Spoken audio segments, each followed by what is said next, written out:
इंसानों के एवोल्यूशन की कहानी एक बहुत बड़ी और फैली हुई एपिक है। ये एक ऐसी कहानी है जो गहरे रहस्यों और हैरान कर देने वाली डिस्कवरीज से भरी है। ये जर्नी हमें लाखों साल पीछे ले जाती है। रास्ता सीधा नहीं था। ये कई होमिनिन फॉर्म्स का एक कम्प्लेक्स ब्रांचिंग ट्री जैसा था। इनमें से कई पुराने रिश्तेदार अब समय के साथ खो गए हैं। उनके फॉसिल्स हमें कुछ दिलचस्प क्लूज देते हैं। अपने एवोल्यूशनरी पास्ट को समझने से हमें अपनी आज की कंडीशन समझ में आती है। शायद इससे हमें अपने फ्यूचर के बारे में भी कुछ इंसाइट्स मिलें। हमारे एंसेस्टर्स ने जिन चैलेंजेस का सामना किया, उन्होंने हमारे शरीर और दिमाग को शेप दिया।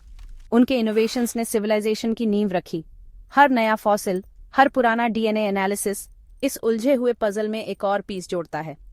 ये कहानी लगातार रिवाइज हो रही है और भी रिच और न्यूआंस्ड होती जा रही है। हम उन की ट्रेट्स के इमर्जेंस को ट्रेस करेंगे जो हमें इंसान बनाते हैं। चलो इस एक्सप्लोरेशन पर एक ओपन माइंड और वंडर के सेंस के साथ चलते हैं। हमारी इंसानी कहानी अफ्रीका में शुरू होती है। लगभग 6 से 7 मिलियन साल पहले एक बहुत इंपॉर्टेंट मोमेंट आया। वो लिनिएज जो आगे चलकर मॉडर्न ह्यूमंस तक पहुंची, चिंपैंजीज और बोनोबोस की लिनिएज से अलग हो गई। एनवायरमेंटल बदलावों ने शायद एक क्रूशल रोल निभाया। ईस्ट अफ्रीका का क्लाइमेट बदल रहा था। घने जंगल अब कम होकर खुले वुडलैंड्स और सवानास में बदल रहे थे। ये बदलती दुनिया वहां रहने वाले प्राइमेट्स के लिए नए चैलेंजेस और नई अपॉर्चुनिटीज लेकर आई। ये शुरुआती पोटेंशियल होमिनिन्स वैसे इंसान नहीं थे जैसा हम आज समझते हैं। वो ऐसे जीव थे जो एक नए तरह के जीवन में अडेप्ट हो रहे थे। वो शायद पेड़ों पर और जमीन पर दोनों जगह समय बिताते थे। इस पीरियड का फॉसिल रिकॉर्ड ज्यादा नहीं है। जो मिलता है वो अक्सर टुकड़ों में होता है, जैसे कुछ दांत या हड्डी के टुकड़े। इन कीमती अवशेषों को इंटरप्रेट करने के लिए बहुत स्किल और केयरफुल एनालिसिस की जरूरत होती है। शुरुआती एडेप्टेशंस में से एक सबसे सिग्निफिकेंट था बाइपेडलिज्म। ये 2 पैरों पर सीधा चलने की एबिलिटी है। ये ट्रेड क्यों इवॉल्व हुआ, इस पर आज भी डिबेट होती है। वजह जो भी रही हो, बाइपेडलिज्म होमिनिन लिनिएज की पहचान बन गया। इसने हमारे एंसेस्टर्स को दूसरे एप्स से एक अलग एवोल्यूशनरी रास्ते पर डाल दिया। एक ऐसा रास्ता जो आखिर में हम तक पहुंचा। सबसे पहले होमिनिन के टाइटल के शुरुआती कंटेंडर्स में से एक है साहेलैंथ्रोपुस चैडेंसिस। चैड सेंट्रल अफ्रीका में खोजा गया। इसके फॉसिल्स करीब 6 से 7 मिलियन साल पुराने हैं। सबसे फेमस स्पेसिमेन एक क्रेनियम है जिसका निकनेम टुमाई है। ये स्कल, एप जैसे और होमिनिन जैसे फीचर्स का एक अजीब मिक्स दिखाता है। इसका ब्रेन छोटा था, लेकिन फोरमेन मैग्नम की पोजीशन, वो छेद जहां स्पाइनल कॉर्ड स्कल से जुड़ती है, बताती है कि शायद ये अपना सिर सीधा रखता था। इससे बाइपेडल लोकोमोशन का हिंट मिलता है। एक और इम्पॉर्टेंट शुरुआती होमिनिन कैंडिडेट है ओरोरिन टुगेनेंसिस। इसके अवशेष केन्या में मिले और ये करीब 6 मिलियन साल पुराने हैं। फॉसिल्स में जांग की हड्डियां यानी फीमर्स शामिल हैं। इन फीमर्स का स्ट्रक्चर जोरदार तरीके से बताता है कि ओरोरिन सीधा चलने में केपेबल था। इन शुरुआती फॉर्म्स के बाद ऑस्ट्रालोपिथेसिन्स सामने आए। होमिनिन्स का ये डाइवर्स ग्रुप अफ्रीका में लगभग 4 से 2 मिलियन साल पहले रहता था। लगभग 2.5 मिलियन साल पहले एक सिग्निफिकेंट बदलाव आया जब होमो जीनस सामने आया।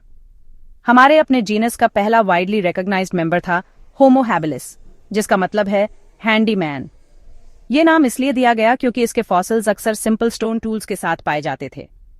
ये टूल्स, जिन्हें ओल्डोवन टूल्स कहा जाता है, बेसिक चॉपर्स और फ्लेक्स थे। ये शायद जानवरों के कार्कसेस को काटने जैसे कामों के लिए यूज होते थे ताकि मीट और मैरो मिल सके। टूल यूज का डेवलपमेंट एक बड़ा कॉग्निटिव लीप था। होमो हैबिलिस का ब्रेन ऑस्ट्रालोपिथेसाइंस से बड़ा था, आमतौर पर 500 से 750 क्यूबिक सेंटीमीटर्स तक। मॉडर्न ह्यूमन स्टैंडर्ड्स के हिसाब से छोटा होने के बावजूद ब्रेन साइज में ये बढ़ोतरी सिग्निफिकेंट थी। इससे शायद ज्यादा कॉम्प्लेक्स प्रॉब्लम सॉल्विंग स्किल्स और शायद ज्यादा पेचीदा सोशल इंटरैक्शंस में मदद मिली।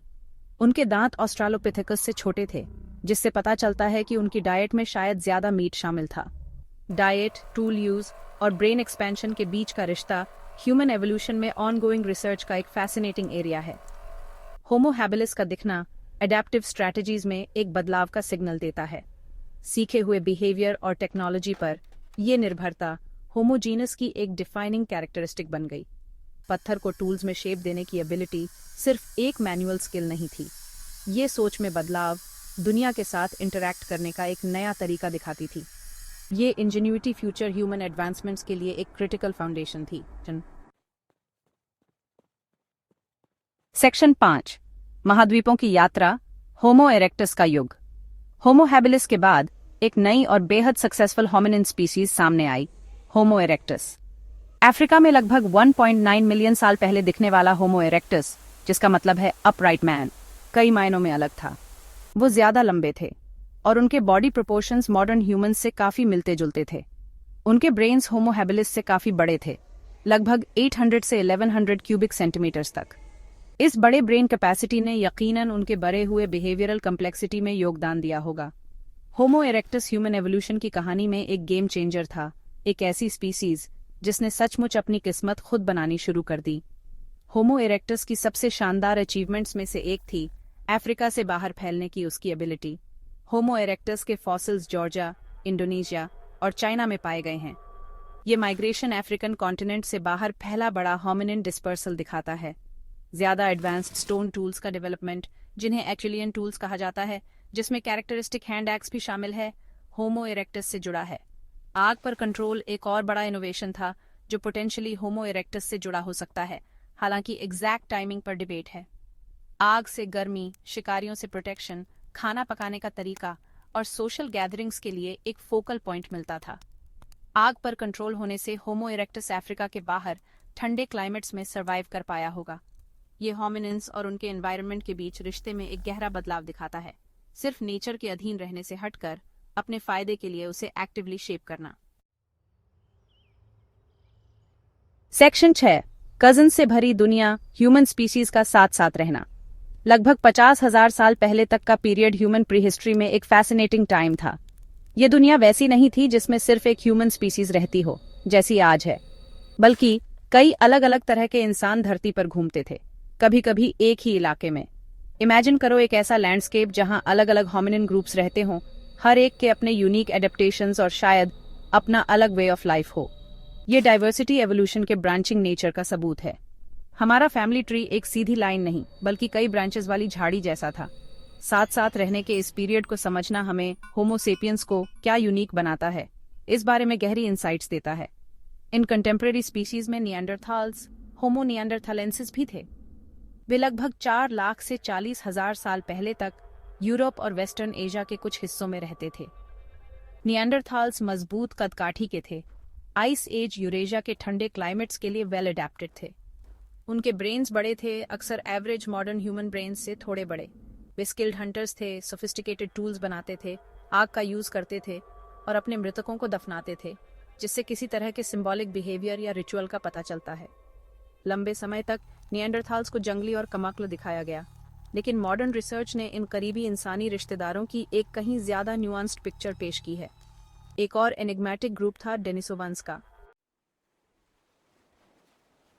सेक्शन 7 पुराने मंच पर मुलाकातें, सेपियंस, निएंडरथाल्स और डेनिसोवान्स।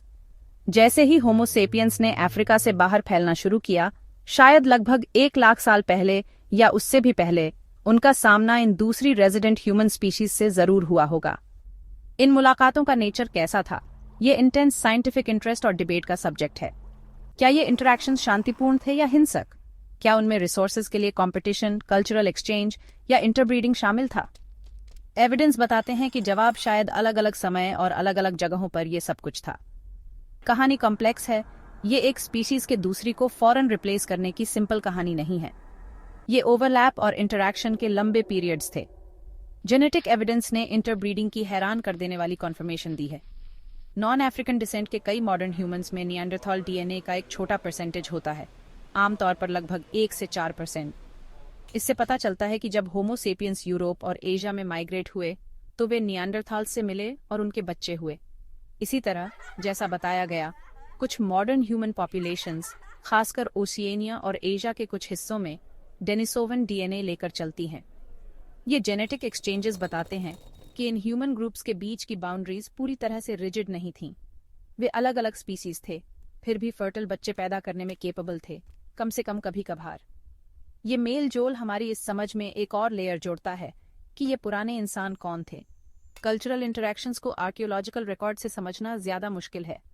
क्या होमो सेपियंस ने नियांडरथाल्स से नई स्किल्स या टेक्नोलॉजीज सीखी, या नियांडरथाल्स ने होमो सेपियंस से? सेक्शन 8, एक की जीत, होमो सेपियंस की यूनिक सक्सेस को समझना। ये सवाल कि होमो सेपियंस क्यों बचे रहे जबकि बाकी सभी ह्यूमन स्पीसीज गायब हो गईं, एक गहरा सवाल है। हजारों सालों तक हमने नियांडरथाल्स और डेनिसोवेंस जैसे करीबी रिश्तेदारों के साथ प्लेनेट शेयर किया, फिर भी आज हम अकेले हैं। हमारे एंसेस्टर्स को किस चीज ने एज दिया? ये शायद बेहतर फिजिकल स्ट्रेंथ नहीं थी। नियांडरथाल्स उदाहरण के लिए ज्यादा मजबूत थे। जवाब शायद कॉग्निशन, सोशल ऑर्गेनाइजेशन और अडेप्टेबिलिटी में ज्यादा बारीक लेकिन पावरफुल अंतरों में छिपा है। इस रहस्य को सुलझाना ये समझने की है कि हमें यूनिकली ह्यूमन क्या बनाता है और हम दुनिया पर कैसे छा गए। एक widely discussed hypothesis cognitive abilities पर सेंटर करती है, खासकर कॉम्प्लेक्स लैंग्वेज और सिंबॉलिक थॉट के डेवलपमेंट पर। हालांकि नियांडरथाल्स के पास शायद किसी तरह का कम्युनिकेशन था, होमो सेपियंस ने शायद ज्यादा सोफिस्टिकेटेड लिंग्विस्टिक कैपेसिटी डेवलप कर ली थी। इससे ज्यादा एफिशिएंट प्लानिंग, बड़े ग्रुप्स में कोऑपरेशन और पीढ़ी दर पीढ़ी कॉम्प्लेक्स नॉलेज का ट्रांसमिशन पॉसिबल हुआ होगा। सिंबॉलिकली सोचने की एबिलिटी, जो शुरुआती आर्ट, सजावट और रिचुअल बेरियल्स में दिखती है, एब्स्ट्रैक्ट थॉट और शेयर्ड बिलीफ सिस्टम्स की कैपेसिटी की ओर इशारा करती है। इन शेयर्ड नैरेटिव्स ने शायद ज्यादा मजबूत सोशल बॉन्ड्स बनाए होंगे और अनप्रेसिडेंटेड स्केल पर कोऑपरेशन को इनेबल किया होगा। एक और क्रूशल फैक्टर शायद ज्यादा इनोवेशन और अडेप्टेबिलिटी रहा होगा। होमो सेपियंस बदलते एनवायरनमेंट्स और नए चैलेंजेस के प्रति अपने रिस्पॉन्सेज में ज्यादा फ्लेक्सिबल लगते हैं। आर्कियोलॉजिकल एविडेंस बताता है कि उन्होंने ज्यादा तरह के टूल्स डेवलप किए, ज्यादा फूड रिसोर्सेज का फायदा उठाया और शायद उनके सोशल नेटवर्क्स ज्यादा फैले हुए थे। सेक्शन 9, हमारे एंसेस्टर्स की गूंज, एवोल्यूशन की स्थायी लेगेसी। ह्यूमन एवोल्यूशन की धुंध में हमारी जर्नी एक अविश्वसनीय गहराई और कम्प्लेक्सिटी वाली कहानी बताती है। हम लाखों सालों के चेंज, एडेप्टेशन और सर्वाइवल का प्रोडक्ट हैं। शुरुआती बाइपेडल होमिनिन्स, जो अफ्रीकन सवानास को सावधानी से एक्सप्लोर कर रहे थे, से लेकर होमो सेपियंस के ग्लोबल एक्सपेंशन तक, हर कदम चैलेंजेस से भरा था और इनोवेशन से पहचाना जाता था। रास्ता पहले से तय नहीं था। ये कई ब्रांचेस वाला एक घुमावदार रास्ता था, जिनमें से ज्यादातर एक्सटिंक्शन पर खत्म हुई। हम अपने जीन्स और कल्चर्स में इस लंबी और फैसिनेटिंग एवोल्यूशनरी सागा की गूंज लेकर चलते हैं, एक ऐसी हेरिटेज जो हमें पृथ्वी पर सभी जीवन से जोड़ती है। जो मिस्ट्रीज बाकी हैं, वे उतनी ही कंपेलिंग हैं जितनी कि वो डिस्कवरीज जो पहले ही हो चुकी हैं। वो कौन से खास एनवायरमेंटल प्रेशर्स थे जिन्होंने हमारे एंसेस्टर्स को सीधा चलने पर मजबूर किया? इंसानी ब्रेन इतना ड्रामेटिकली और तेजी से कैसे एक्सपैंड हुआ? अलग अलग ह्यूमन स्पीसीज के बीच इंटरैक्शन और इंटरब्रीडिंग की पूरी हद क्या थी? हर नया फॉसिल, हर सीक्वेंस किया गया पुराना जीनोम, हर खोदा गया आर्कियोलॉजिकल साइट पोटेंशियल आंसर्स देता है, लेकिन अक्सर नए सवाल भी खड़े करता है। हमारी उत्पत्ति के बारे में ज्ञान की ये ऑनगोइंग क्वेस्ट हमारी स्वाभाविक क्यूरियोसिटी का सबूत है, एक ऐसा ट्रेट जो शायद हमें अपने अडेप्टेबल और जिज्ञासु एंसेस्टर्स से विरासत में मिला है। कहानी अभी पूरी नहीं हुई है। अपने एवोल्यूशनरी पास्ट को समझने का गहरा असर इस बात पर पड़ता है कि हम आज खुद को कैसे देखते हैं। ये हमें याद दिलाता है कि हम नेचुरल वर्ल्ड से अलग नहीं हैं, बल्कि उसका एक इंटीग्रल पार्ट हैं। हमारे शरीर, हमारे मन और यहाँ तक कि हमारे कई बिहेवियर्स भी उन्हीं एवोल्यूशनरी फोर्सेस से शेप हुए हैं जो दूसरी सभी स्पीसीज पर काम करती हैं। ये पर्सपेक्टिव विनम्रता की भावना और हमारे प्लैनेट की बायोडाइवर्सिटी के लिए गहरी अप्रिसिएशन पैदा कर सकता है।